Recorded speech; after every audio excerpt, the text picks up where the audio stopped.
very special welcome to all of you to our Christmas Eve service, and a particular welcome to the babies in the room. We don't get a lot of babies here, and so it's like a really special thing. That's the Christmas energy that we need. And wow, Christmas is here. I know I can't believe it. It's been quite a year, hasn't it? And when you think about this year and how you can look back and recall this year, how do you count this year? Do you think about perhaps the number of people that you've met, or maybe the moments that were challenging and difficult? Perhaps you are drawn to mind the moments that brought you joy and laughter and life. I know for me, when I think back on how I measure this year, I count it in the number of times that my dog almost threw up on the carpet, but I was able to rush her outside. These new skills I've developed, and every time I succeeded, and it's been a great year in that respect. But if you've hung around this community, you might even think of this year in terms of some of the different conversations we've had over the past 12 months. And really, if I were to sum up, what do we talk about in a given year? So much of it is really just about what it means to live well, to live fully, to fully engage with this human experience that we are all having and sharing together. And so if you're new here and you're wondering, what is a spiritual community? That's pretty much what we do. We come together. We are a space for people of vastly different backgrounds, experiences, but who share this common value of wanting to really love as deeply as we can and be as present as we can to life's experiences. So we're so glad you're here if you're new, and if we have never met, my name is Jake. I'm the lead pastor here. I just want to say to you, wherever you're at with faith, or maybe you don't consider yourself a person of faith, none of that matters. We welcome you as you are, and we hope that you find something that is valuable here today on this Christmas Eve. And for us, because we are a space of diverse experiences with spirituality and with faith, something that unifies us in a way that we like to approach conversations that has just proven to be really helpful for us is to approach things from the perspective of myth and metaphor, which our culture gets wrong a lot. Our culture thinks of myth as being untrue, when in fact, so often metaphor is universally true. Or we get so caught up in, did this happen or not? And yet we ignore whether or not these things happen in our lives and in our world. And so today, as we talk about the birth of Christ, I want to just, at least for this evening, pull our focus away from thinking about it just as this one-time event, and to explore what it might be like to think about what it means for Christ or love or light to be born inside of us. And to start, I just want to ask this question. What is birthing in you right now? What has birthed for you this year? Judging by the sounds in this room, there's probably been some literal births this year. But you also might be someone who had the birth of a dream this year, or the birth of a new relationship this year. Every time that we embark upon a new chapter in life, we are also leaving something else behind. So sometimes a transition can be a birth. But the thing about birth is that it is no small feat, as I'm sure all the mothers in this room would attest to. And yet it's also true for the births that we go through metaphorically. We all experience some form of a challenging, intense bringing to life, right? And so when I think about, my 2024, I think about the birth of a perspective. And it's a perspective I want to just share a bit about tonight. And it's really a perspective of how to find light in dark times. Because I don't know if it was just me, but 2024 had some heavy moments, had some dark times. And yet I find that birth comes, and the birth of a new perspective comes through sometimes the most difficult things that we face as human beings. How many of us recognize that the perspectives that we navigate life with, the way that we see the world, it's everything. It determines so much of our experience of life. And I had this recent experience where I realized how important perspective was, because I was in the backyard. My partner, Olivia, was in the kitchen, and there is a window that looks from the kitchen into our backyard, and I could see her through the window, and I just saw her laughing hysterically at me, and I was just standing, and so I was like, did my pants fall down? What is going on? I don't understand what's happening to me. And so she waved me into the kitchen, so I went into the kitchen, and she showed me a picture she had taken through the window of me. There's some kind of warp in the window that just warped my face a little bit. And this is what my face looked like through the window. Now, some of you have never met me, and you've never seen me close up, but that is not me, okay? I am Jake. That is like Jork or something, okay? It's close. I'll give you that. It's close, but it's not quite me, okay? And so it made her laugh, and I think it's a pretty funny picture. But that was like me if I had slightly different parents, I guess, or something. But it reminds me that the lens through which we experience life, the glass that we're looking at the world through, can warp and change how we experience our reality. And I wonder for you, would you be willing to ask yourself, what is affecting my view of life? What is a lens that I'm seeing the world through? And sometimes these things that affect our perception, they also affect our ability to take in the light that is in the world. See, I grew up in Southern California surrounded by cities, and so it was a very rare occurrence to see any stars in the sky because of all the light pollution. And then I moved to Seattle, and it was the clouds that prevented me from seeing any stars. And then moving here, it's been a lot better because we do a lot in Tucson to keep the light pollution down. But I had this one memory of a trip to North Carolina that I took with a friend. We were staying really in the middle of nowhere, North Carolina. And just to describe how middle of nowhere it was, we were about 20 minutes to the nearest restaurant, and that restaurant was a woman who sold cheeseburgers out of her backyard, but they had a pinball machine, so it was good. But we got back to our Airbnb, and we looked up to the night sky, and I think just through a combination of factors, it was the brightest that I had ever seen the stars in my entire life. And it was in that moment that I realized, wow, the sky is full of stars. I just hadn't seen them yet. The sky is bursting with light. It was just that things had obscured the brightness from view. And yet this is true for all of us, because in many ways our eyes are not instruments capable of perceiving all of the light that's actually in the world, right? That on the electromagnetic and spectrum of light, there is so much that we don't even have the ability to physically perceive. And yet this is so true of life, that there is often so much light around us that we don't even realize because things become obscured.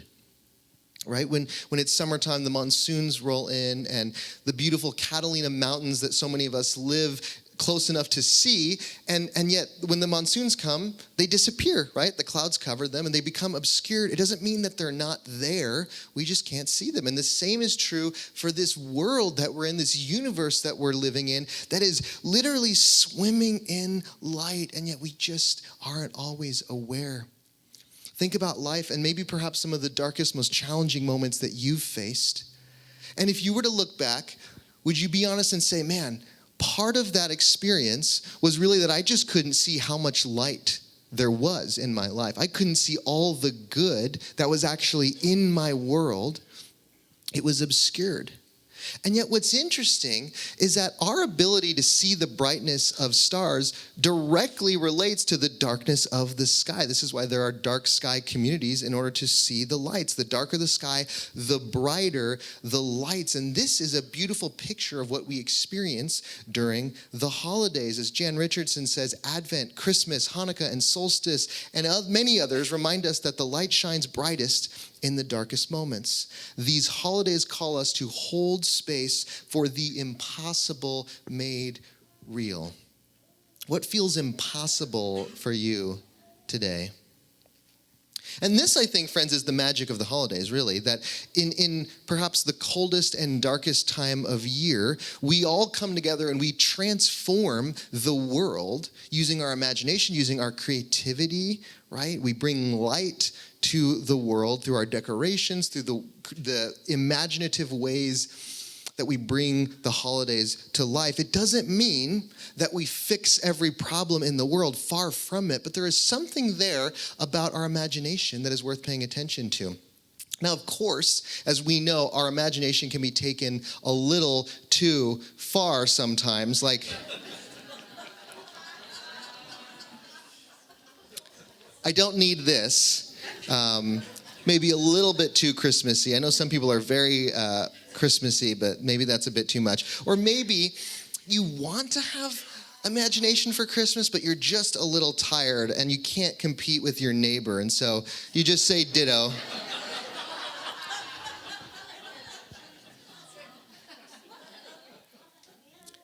Earlier this year, we talked about our imagination. We talked about our imaginative capacity and how really the way that anything is brought into this world is it begins first in our imagination, our ability to conceive of something. And so, yes, we sung this song, "War is Over."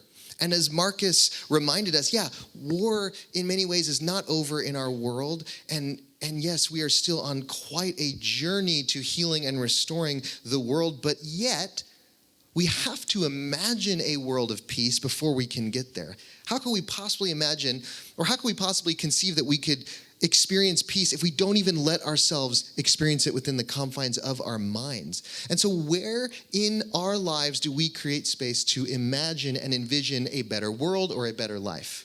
Perhaps it is definitely in the space of our own journeys, our own lives, within the context of our families, within the context of our communities. These are the pockets and the spaces where we create local change, where we can make an impact. See, friends, we get so caught up in trying to fix the world that we forget to fix our world, right? The world that's right in front of you, the world that's right in front of me. Because we look at the world, the big world, capital W, and of course it feels so overwhelming. It's all we see on social media and the news. And yet, friends, when we engage in small acts of love, when we engage in real change in our community, this is how we imagine the better world that we want to see. This is how we shine a light. This is how we shine our lights. And as Edith Wharton says, there are two ways of spreading light: to be the candle or to be the mirror that reflects it. I believe, friends, that we were meant to spread the light and to take that on. May we not get caught up in whether or not there's enough light in this world so much that we forget to be the light, that we forget to spread the light. And in this sense, I invite us today just to ponder if the birth of Christ is not something that we need to just simply look back and come back to, but that we get to embody it and become it. And it doesn't have to be about being a Christian. Jesus certainly wasn't. It's about how we show up in the world. As Richard Rohr says, Christmas is not about a single birth in history. Richard Rohr was the person whose voice was over the video we played at the beginning, by the way. He says, Christmas is not about a single birth in history, but about the ongoing birth of love and light within us and through us into the world. Said another way by Barbara Brown Taylor, every time we allow our hearts to soften and our hands to serve, Christ is born anew.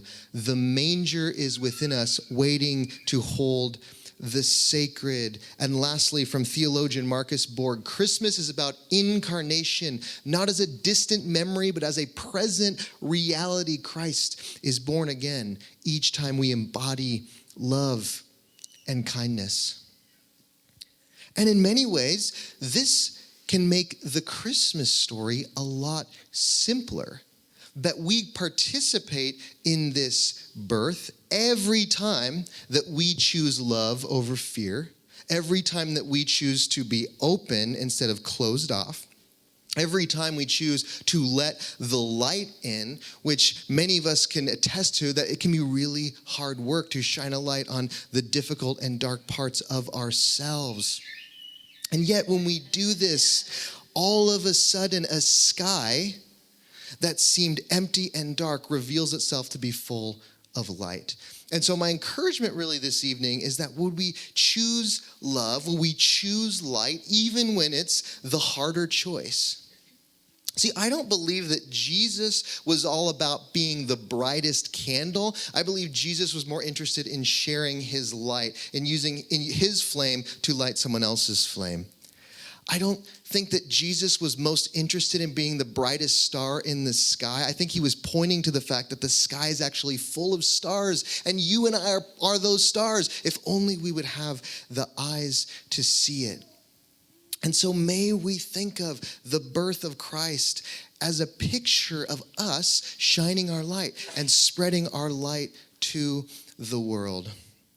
I want to invite both the band back up to the stage, and I also want to invite our greeters up to the front. And what we're going to do is we're going to take part in that birth together through a symbolic act. So you all have your candles, and as we sing this next song, the invitation for you is to reflect on how you might spread your light into the world.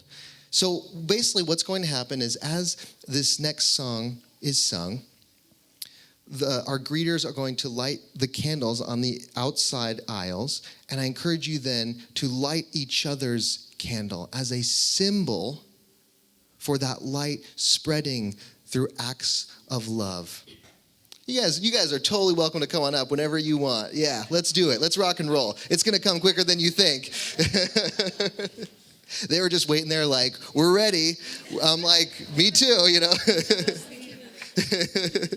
They were waiting for the special secret password, and there was no secret password. So, and as we sing, really the encouragement is, how can I participate in this better world that I want to create? Right? And then there's going to come a moment when every last one of our candles will be lit in this room. And at that moment, the room will darken.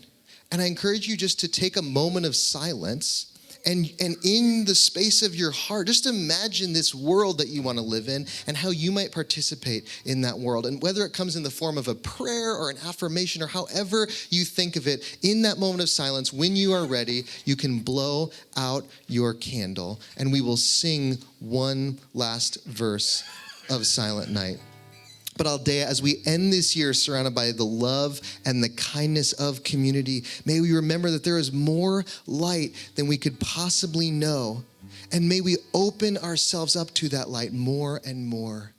May we remember that the birth of Christ needs not be a one-time event, but actually can be a picture of every act of love and light that we participate in. And as we look to the year ahead with all of the unknowns that it might present, may we not wait for the light, may we be the light. Let's sing together.